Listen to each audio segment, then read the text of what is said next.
Hello guys, नमस्कार। आज हम नई वीडियो लेकर आपके सामने आए हैं।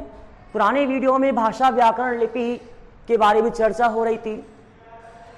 उस वीडियो में हमने बताया था कि भाषा किसे कहते हैं, भाषा के माध्यम कौन कौन से होते हैं, भाषा का वर्गीकरण कितने आधारों पर होता है, कौन कौन से उनके नाम होते हैं, भाषा और बोली में क्या अंतर होता है, भाषा बोली भाषा कब बन सकती है और भाषा की विशेषताएं क्या होती है। तो ये सारी बातें हमने पुराने वीडियो में डाली थी।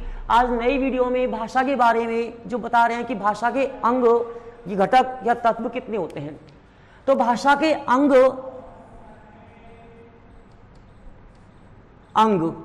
जिसे कि अपन घटक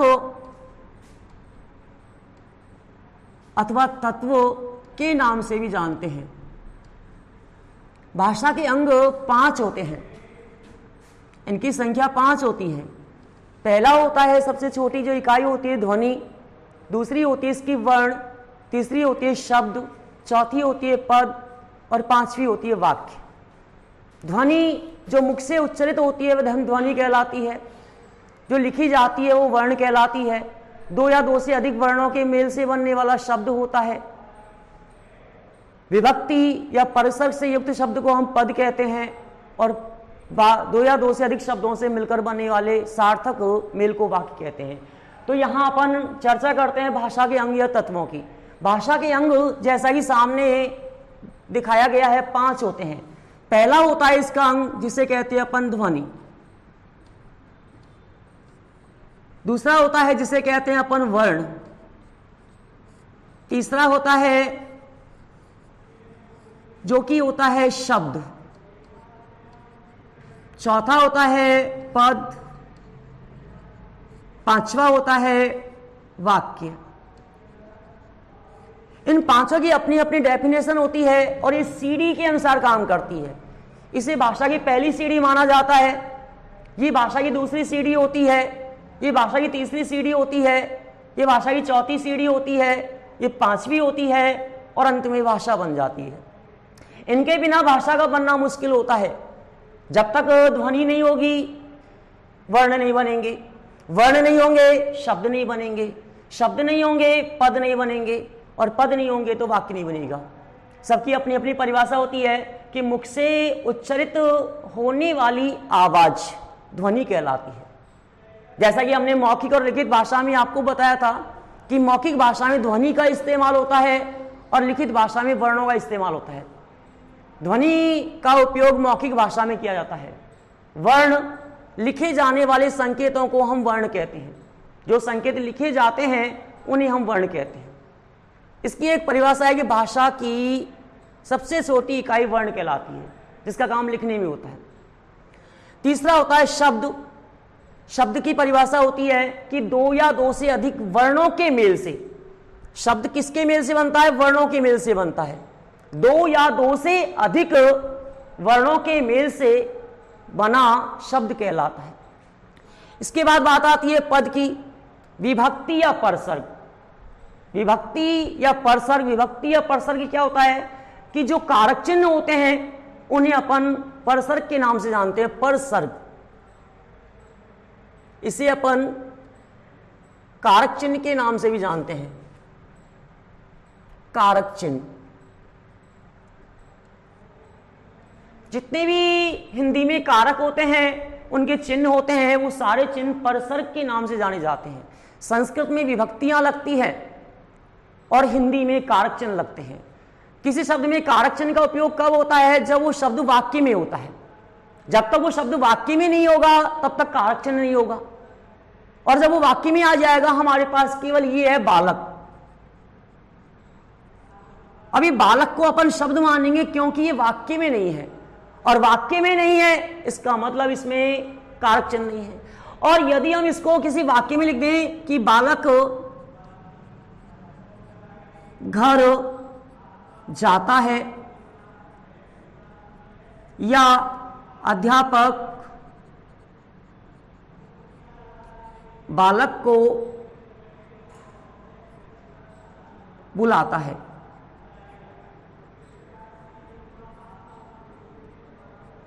यहां अपन को ये मालूम हो रहा है कि यहां ऊपर वाले वाक्य में बालक है और नीचे वाले वाक्य में भी बालक है, क्योंकि ये बालक यहां पर वाक्य में व्यक्त हुआ है और यहां बालक वाक्य में व्यक्त नहीं हुआ है। यहां बालक वाक्य में नहीं है, इसका मतलब यहां कोई कारक चिन्ह नहीं है। यहां बालक वाक्य में है, इसका मतलब यहां कारक है। यहां भी बालक वाक्य में है तो यहां भी कारक है। तो यहां रहने वाले, इस उदाहरण में रहने वाले बालक को अपन पद कहेंगे, इस उदाहरण में रहने वाले बालक को पद कहेंगे। कारण इसका कि यहां पे बालक कर्ता कारक का बना हुआ है और यहां बालक कर्म कारक का बना हुआ है। तो शब्द और पद में थोड़ा सा अंतर यह होता है कि शब्द में विभक्ति या परसर्ग का प्रयोग नहीं होता, क्योंकि वो वाक्य में नहीं होते हैं, और पद में विभक्ति या परसर्ग का प्रयोग होता है क्योंकि वो वाक्य में होते हैं। तो पद की परिभाषा क्या है? विभक्ति या परसर्ग से युक्त शब्द को पद कहते हैं। इसके बाद हमारे पास पांचवी परिभाषा है कि यह भाषा की पूर्ण इकाई होती है और ये दोनों भाषा की अपूर्ण इकाई है। ये भाषा की अधूरी इकाई मानी जाती है ध्वनि और वर्ण, और ये भाषा की पूर्ण इकाई मानी जाती है वाक्य, क्योंकि इससे पूरा भाव व्यक्त हो रहा है, इनसे पूरा भाव व्यक्त नहीं हो पाता। तो इसकी परिभाषा बनती है, इसका निर्माण होता है शब्दों की, दो या दो से अधिक शब्दों के सार्थक संयोजन को, दो या दो से अधिक शब्दों के सार्थक संयोजन को वाक्य कहते हैं। वापस सुनिए, दो या दो से अधिक शब्दों के सार्थक संयोजन को वाक्य कहते हैं। एक बार परिभाषा वापस देख लीजिए कि भाषा के अंग 5 होते हैं। पहला अंग ध्वनि, दूसरा वर्ण, तीसरा शब्द, चौथा पद और पांचवा वाक्य। ध्वनि, इसकी परिभाषा है मुख से बोले जाने वाले संकेत ध्वनि कहलाते हैं। वर्ण, लिखे जाने वाले संकेत वर्ण कहलाते हैं। शब्द, दो या दो से अधिक वर्णों के सार्थक मेल को, दो या दो से अधिक वर्णों के सार्थक मेल को शब्द कहते हैं। पद, विभक्ति या परसर्ग, विभक्ति या परसर्ग से युक्त शब्द को पद कहते हैं। इसके बाद में हमारे वाक्य कि दो या दो से अधिक शब्दों के सार्थक संयोजन को वाक्य कहते हैं। तो ये हमारे पास के 5 अंग हो गए। यदि हम, कई बार ऐसा भी होता है कि क्वेश्चन अलग टाइप से पुट अप करता है, वो कहता है कि उच्चारित होने वाले संकेत क्या कहलाते हैं। हमारे पास जवाब होगा उच्चारित होने वाले संकेत ध्वनि कहलाते हैं। अगर पूछा है लिखे जाने वाले संकेत क्या कहलाते हैं, वर्ण कहलाते हैं। तीसरा यह है कि वर्णों के मेल से किसका निर्माण होता है, वर्णों के मेल से शब्द का निर्माण होता है। यदि किसी शब्द में विभक्ति या परसर्ग लगा हुआ है उसे क्या कहते हैं, उसे पद कहते हैं। शब्दों के निर्माण से शब्दों के माध्यम से किसका निर्माण होता है, वाक्य का निर्माण होता है। तो ये सारे इसमें डेफिनेशंस है।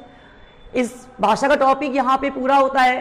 कमेंट बॉक्स में इसके बारे में आपको 2-3-4 प्रश्न बना के दे रहा हूँ, आप अपने आंसर उसमें डालने का प्रयास करें ताकि मुझे मालूम हो कि आपके टॉपिक समझ में आ रहा है नहीं आ रहा है।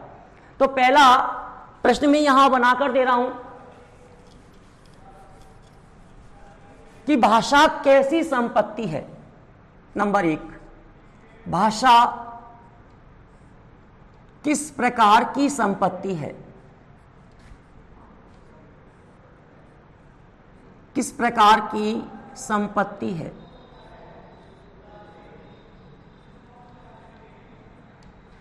दूसरा है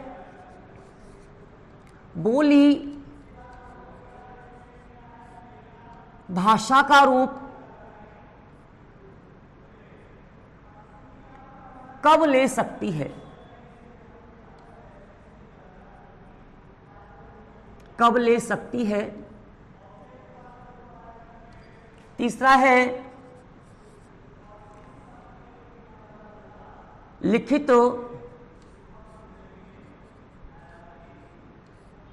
भाषा में किनका उपयोग होता है।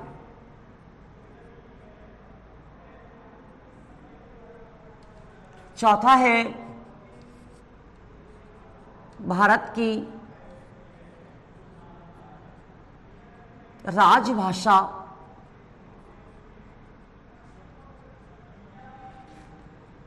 कौन सी है, और पांचवा है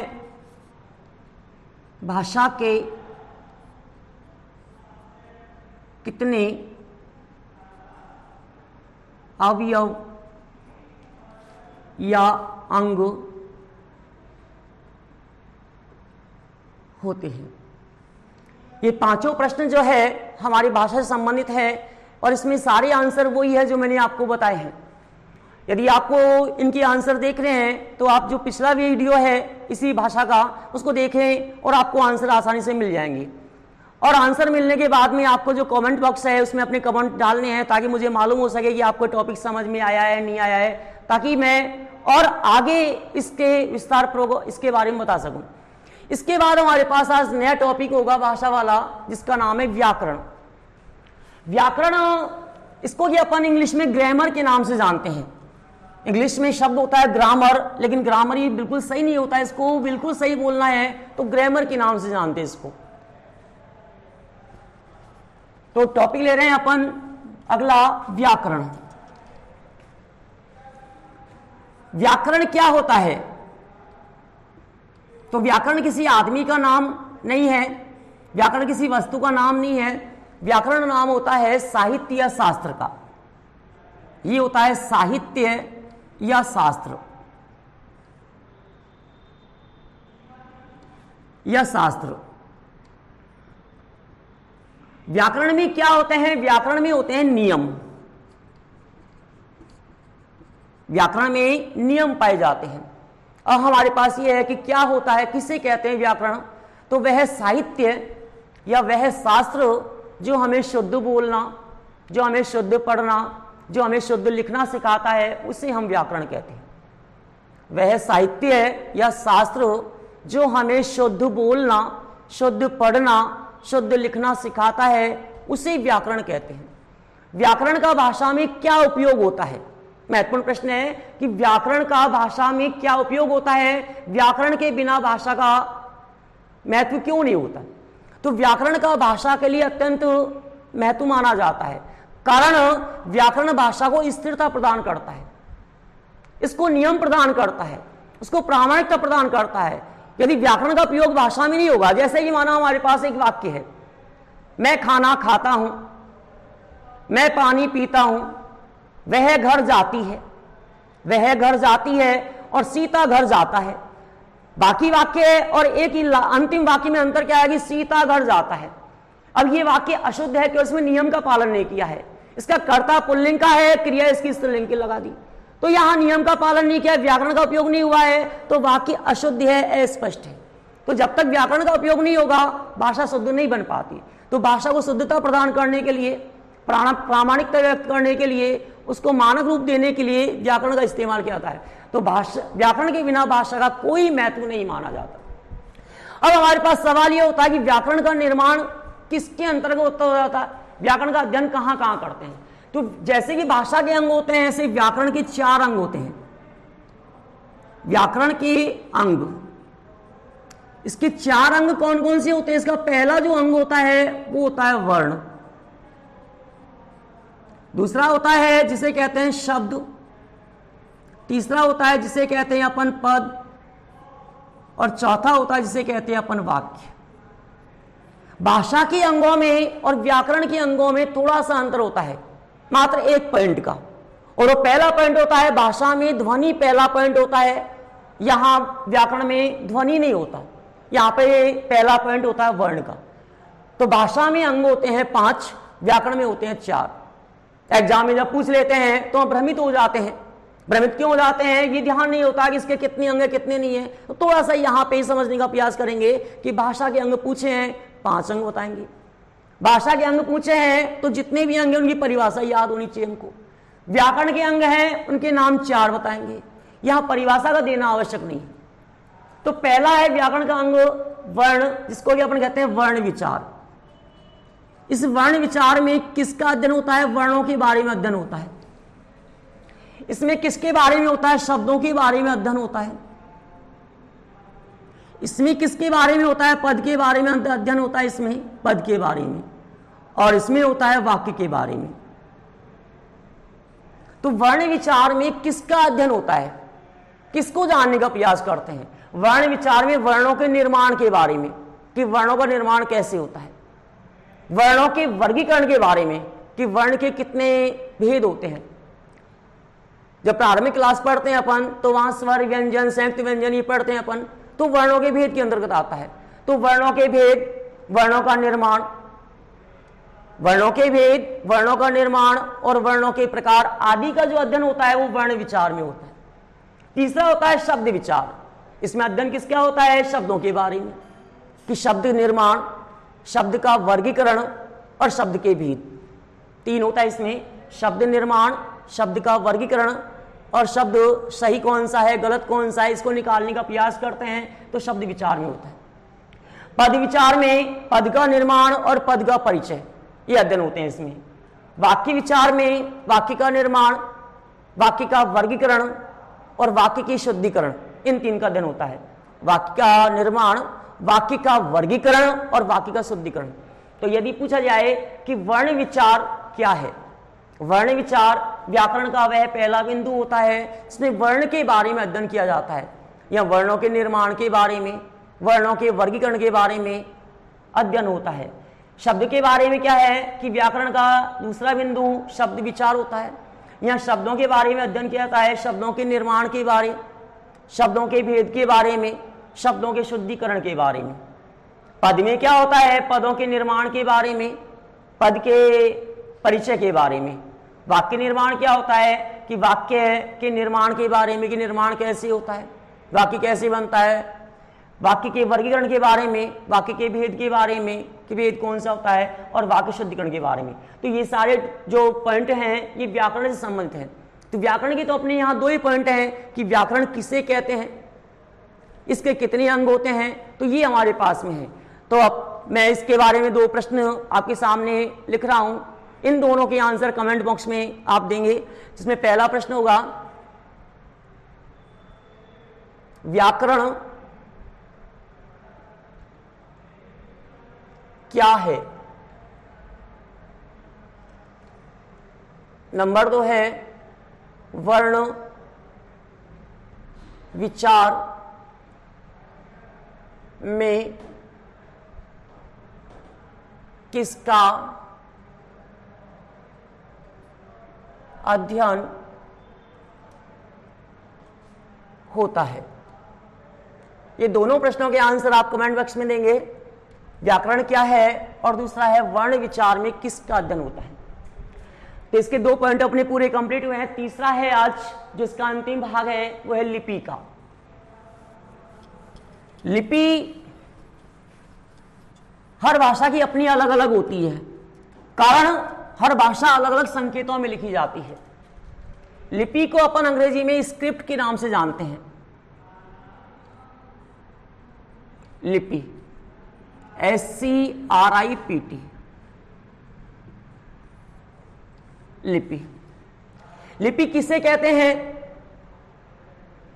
लिखे जाने वाले संकेतों को लिपि कहते हैं। जब तक किसी भाषा की अपनी लिपि नहीं होती है उस भाषा को लेखबद्ध नहीं कर सकते, अपन लिख नहीं सकते, केवल बोल सकते हैं। और जब उस भाषा की लिपि बन जाती है तो उसको लिख सकते हैं अपन। अब अंग्रेजी भाषा को लिखने का अलग तरीका होता है, उसके वर्ण अलग होते हैं। हिंदी भाषा के वर्ण अलग होते हैं, रोमन चीनी भाषा के वर्ण अलग होते हैं, उर्दू भाषा के वर्ण अलग होते हैं। कारण क्या होता है? सबकी अपनी अपनी लिपियां होती हैं।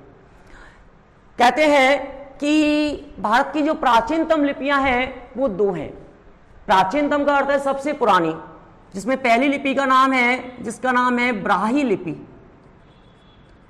ब्राही लिपि। और दूसरी लिपि का नाम है खरोष्टी लिपि। खरोष्टी लिपि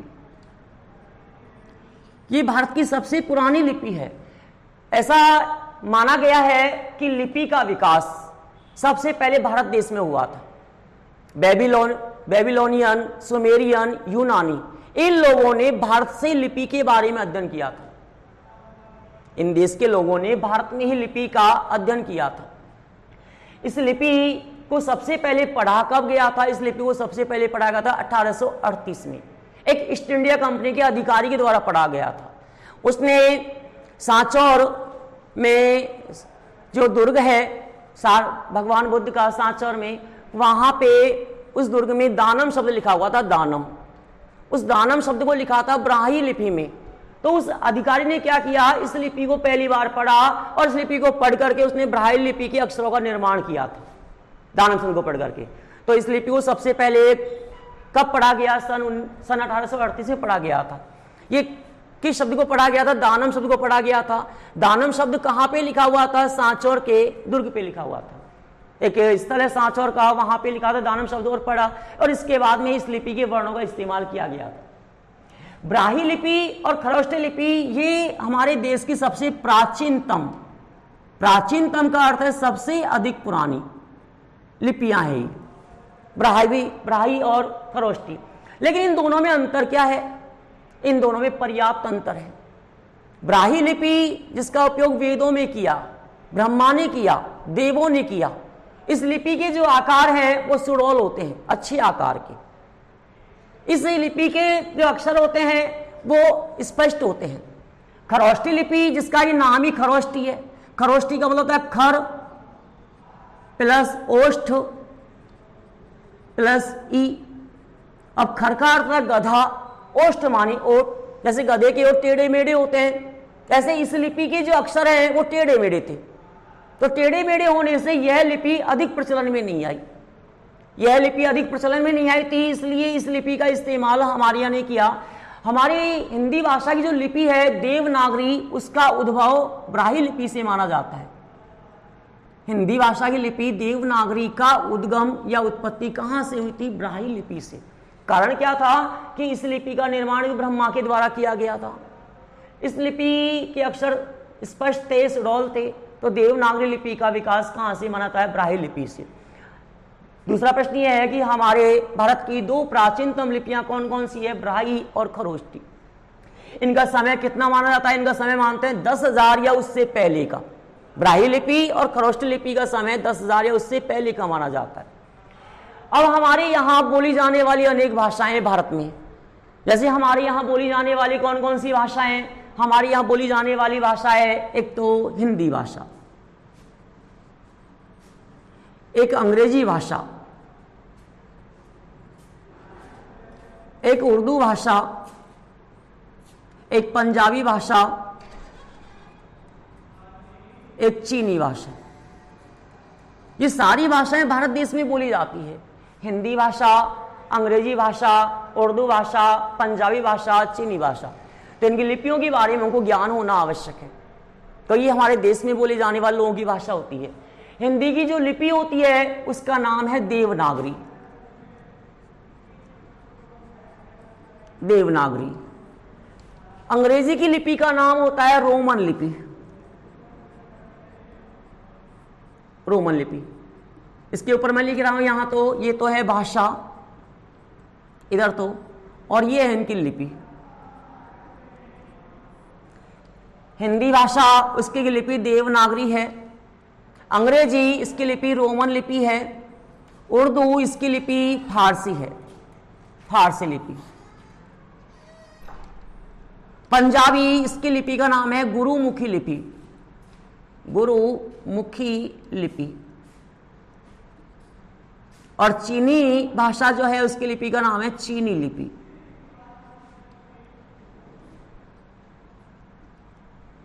चीनी लिपि ये अलग अलग है। तो पहली है हिंदी जिसकी की लिपि का नाम है देवनागरी।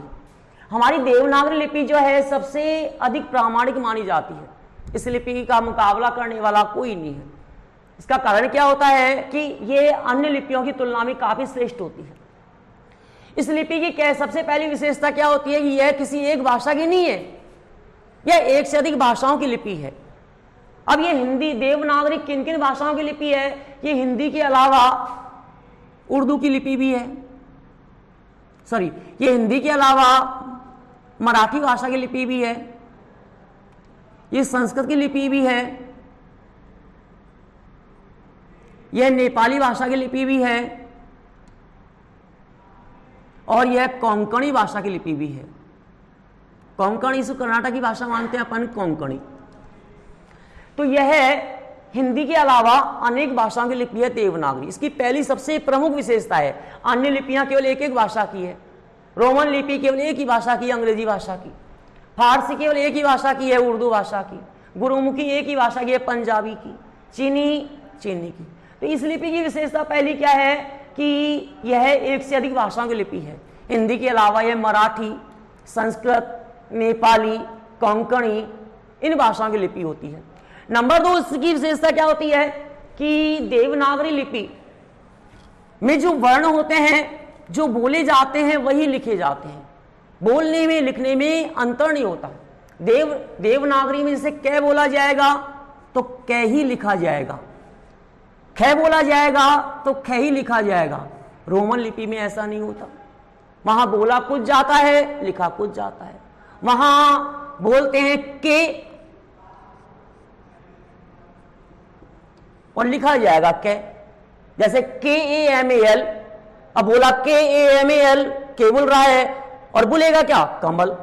तो वहां बोलने में लिखने में अंतर होता है। हमारे यहाँ कै बोलेंगे तो कै ही लिखा जाएगा, ख बोलेंगे तो ख बोला जाएगा। तो इसका मतलब बोलने में लिखने में समानता होती है, अन्य लिपियों में ऐसा नहीं होता। तो दूसरी विशेषता ये होती है कि इसके बोलने में और लिखने में समानता होती है, जो कि अन्य लिपियों में नहीं होती। दूसरी विशेषता होती है। तीसरी ये होती है कि यह बाएं से दाएं लिखी जाती है। बाएं से दाएं, माना हमारे पास ये कॉपी है, इसके 2 भाग हैं, एक LHS, एक RHS, एक बायां पक्ष, एक दायां पक्ष। ये जो इधर का भाग होता है इसे कहते हैं अपन LHS, और उधर वाला जो पक्ष होता है उसे कहते हैं अपन RHS। इसका मतलब है LHS लेफ्ट हैंड साइड, अर्थात बायां पक्ष, और उसका मतलब होता है RHS यानी कि राइट हैंड साइड, यानी कि दायां पक्ष। अब हमारी यहां हिंदी में जो भी वाक्य लिखे जाते हैं वो कि बाएं से दाएं लिखे जाते हैं, ना कि दाएं से बाएं। सब लिपियों में समानता नहीं होती है, हर लिपि में लिखने का अपना अलग तरीका होता है, क्योंकि इसकी लिपि अलग होती है। तो हमारी देवनागरी लिपि की तीसरी विशेषता क्या है कि इसमें बाएं से दाएं लिखा जाता है। चौथी विशेषता क्या होती है, इसमें शिरोरेखा का इस्तेमाल होता है। यानी कि शब्द को लिख दो, वर्ण को लिख दो, उसके बाद में ऊपर माथाबंदी करनी पड़ती है। जैसे हमने लिखा है यहाँ पे कमल लिखा, तो कै मैल कमल लिखने के बाद में शिरोरेखा लगानी पड़ेगी अपन को। अन्य लिपियों में ऐसा नहीं होता। अंग्रेजी में यदि इसको लिखे, रोमन लिपि में लिखे इसको अपन, तो यहां अपन KAMAL लिख दिया, लेकिन यहां शिरोरेखा का इस्तेमाल नहीं होता। तो सभी लिपियों में ऐसा नहीं होता, हमारी देवनागरी में ऐसा होता है। तो देवनागरी लिपि की अगली विशेषता क्या है कि यहां शब्द वर्ण के ऊपर शिरोरेखा का, जिसको अपन माथाबंदी कहते हैं, शिरोरेखा का इस्तेमाल होता है। इसके अलावा इसकी विशेषता क्या होती है कि यहां शब्दों को, वर्णों को लाइन के नीचे लिखा जाता है। अन्य लिपियों में ऐसा नहीं होता। जैसे रोमन लिपि की बात करते हैं, तो रोमन लिपि में जैसे लाइन बनी होती है कॉपियों में, तो रोमन लिपि में वर्णों को लाइन के ऊपर लिखते हैं। अपन को राम लिखना है तो राम को लाइन के ऊपर लिखेंगे राम। देवनागरी में क्या होगा, लाइन के नीचे लिखा जाता है। अगर अपन को राम लिखना पड़ेगा तो लाइन के नीचे लिखेंगे राम, ये राम हो गया। तो ये भी किसकी विशेषता होगी कि इसमें वर्णों को लाइन के नीचे लिखा जाता है। इसके अलावा इसमें अलग विशेषता क्या होती है, इसमें पर्याप्त वर्ण होते हैं। अनेक पर्याप्त वर्ण का मतलब क्या होता है, हर वर्ण का संकेत अलग अलग होता है। कैसे होता है, हमारे यहाँ पे क्या है, कै लिखेंगे तो कै का टॉपिक वर्ण संकेत ये होगा, ख का ये होगा, ग का ये होगा। यदि अपन रोमन लिपि की बात करते हैं तो यदि वहां के लिखा जाएगा, कै लिखा जाएगा तो के से लिख देंगे, और ख लिखेंगे तो KH बना देंगे, यानी उसी में मेलजोल कर देंगे। ग बनाएंगे तो जी, और घ बनाएंगे तो GH कर देंगे, यानी उन्हीं से मिलजुल कर बनती है। अगर फारसी लिपि की बात करते हैं अपन, फारसी लिपि में क्या होता है, कै बनाएंगे तो इस डंडे से व्यक्त कर देते हैं, ख बनाएंगे तो डंडे के नीचे बिंदी लगा देते हैं, ग बनाते हैं तो इस तरह कर देते हैं, और घ बनाते हैं उसमें गुंडी लगा देते हैं, ये अलग होता है। तो वहां उन्हीं से बनाते हैं मिला, यानी उन्हीं को घिसपिट के बना देते थे। लेकिन हमारे यहाँ ऐसा नहीं होता। हमारे यहाँ पे क्या होता है, देवनागरी में हर वर्ण का संकेत अलग होता है। इसके बाद इसकी विशेषता क्या होती है इसकी वैज्ञानिक प्रामाणिकता है। वैज्ञानिक ने इस लिपि या इस लिपि के अक्षरों को अपना व्यवहारिक रूप दिया है, इसको सटीक माना है। इसके बाद क्या, इसके अक्षर सुडौल होते हैं, इसमें पर्याप्त गैप दिया होता है। तो ये सारी विशेषताएं हमारी देवनागरी लिपि की है। तो कोई 5 या 6 विशेषता आपको याद होनी चाहिए। तो पहली विशेषता आपको वापस बता रहा हूं देवनागरी की, कि यह हिंदी भाषा की लिपि होती है और हिंदी के अलावा मराठी, संस्कृत, नेपाली, कोंकणी आदि अनेक भाषाओं की लिपि है। दूसरा यह है कि इसमें वर्णों को, शब्दों को लाइन के नीचे लिखा जाता है। तीसरा यह होता है इसमें शिरोरेखा का इस्तेमाल होता है। इसके बाद यह है कि इसमें जो बोला जाता है वही लिखा जाता है। इसके अलावा यह है कि यहां पर्याप्त वर्ण होते हैं, हर वर्ण का संकेत अलग अलग होता है। और इसके लास्ट में है कि इसको प्रामाणिकता व्यक्त होती है, वैज्ञानिकों इसको प्रामाणिक माना है। इसके अक्षर जो है सुडौल होते हैं। हमारी हिंदी भाषा जो है देवनागरी के अलावा कैथी और महाजनी लिपि में भी लिखी जाती थी, कैथी और महाजनी लिपि में भी, लेकिन इसका प्रचलन अधिक नहीं हो पाया कैथी में और महाजनी लिपि में। लेकिन प्रचलन अधिक न होने के कारण इसका प्रयोग नहीं होता है, केवल देवनागरी का होता है। तो अपन को यहाँ पे केवल देवनागरी के बारे में सीखना है कि देवनागरी लिपि की विशेषता क्या होती है। अब बात करते हैं अपन अंग्रेजी भाषा की लिपि रोमन की, कि रोमन लिपि की अपनी विशेषता क्या होती है। तो जवाब होगा, रोमन लिपि की पहली विशेषता होती है कि इसमें वर्णों को लाइन के ऊपर लिखा जाता है। दूसरा यह है इसमें शिरोरेखा का इस्तेमाल नहीं होता।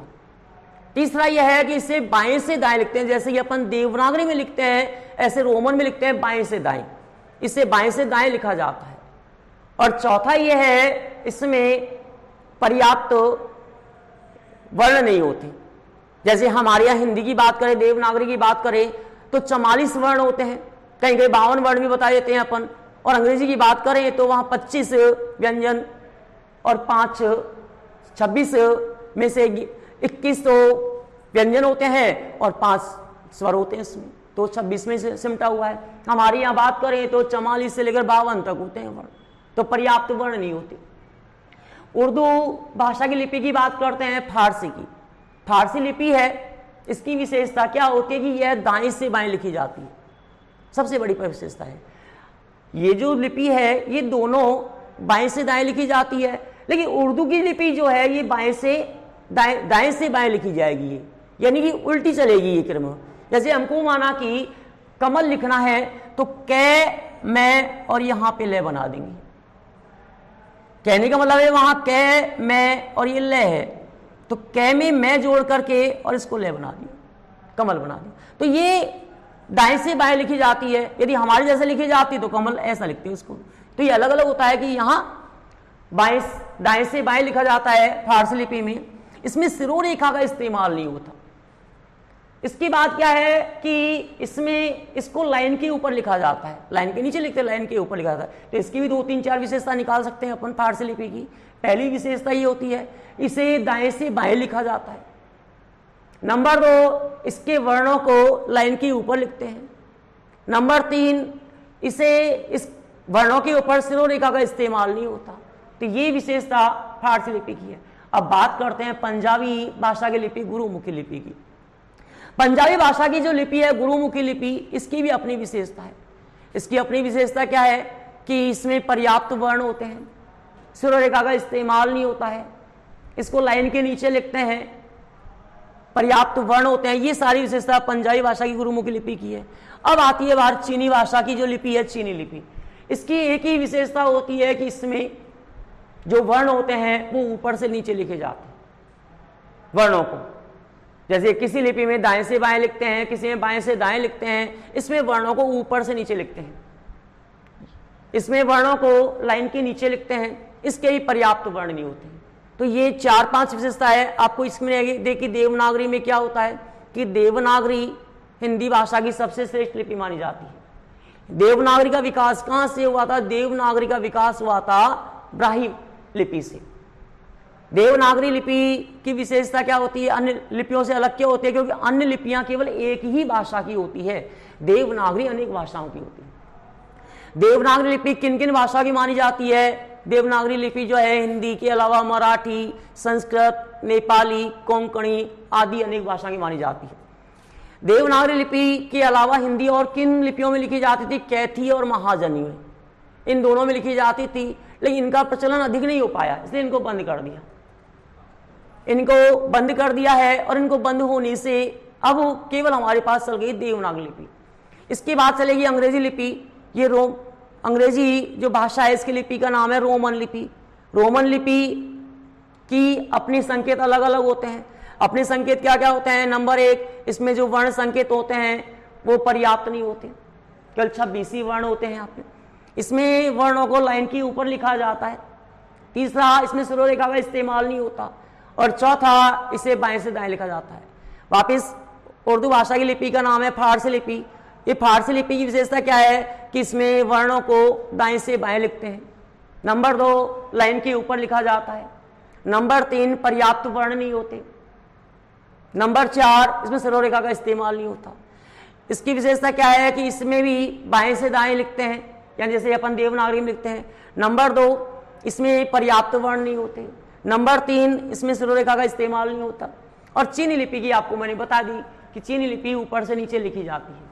इसमें ऊपर से नीचे लिखा जाता है, इसके पर्याप्त वर्ण नहीं होते हैं और इसमें सिरोरेखा का इस्तेमाल नहीं होता। तो ये सारी लिपियों के बारे में जानकारी है। तो आज हमारा जो टॉपिक हुआ है भाषा व्याकरण लिपि, जो कि हमारे बोर्ड क्लास 12वीं क्लास के लिए है, ये टॉपिक पूरा हो गया है। अब आपको कुछ लिपि संबंधी प्रश्न यहाँ दे रहा हूँ ताकि आप अपने कमेंट बॉक्स में अपने आंसर दे सके। तो पहला प्रश्न आपको यहाँ लिख रहा हूं मैं लिपि के बारे में कि लिपि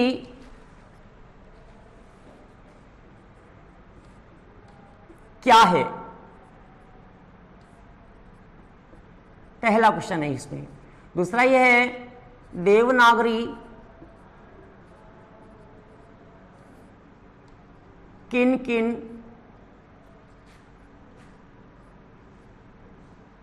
भाषाओं की लिपि है।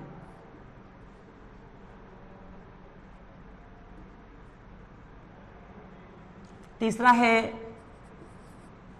देवनागरी का विकास किस लिपि से हुआ है। और चौथा है देवनागरी व रोमन किन किन भाषाओं की लिपि है।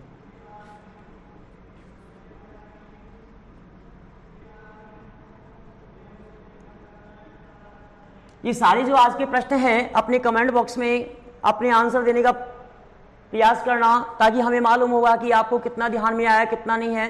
यदि इसके बाद अगला जो वीडियो लेकर आएंगे हम, इसके अगला चैप्टर होगा व्याकरण का, उसको लेकर आएंगे। तो यदि आप अगले वीडियो के बारे में अधिक से अधिक जानकारी लेना चाहते हैं तो हमारा जो चैनल है इसको अधिक से अधिक लिंक करने का प्रयास करें, उसको शेयर करें और जो आइकन बटन है उसको दबाने का प्रयास करें ताकि आपको इससे भी अधिक जानकारी मिले और हमारे चैनल से लगातार जुड़े रहें।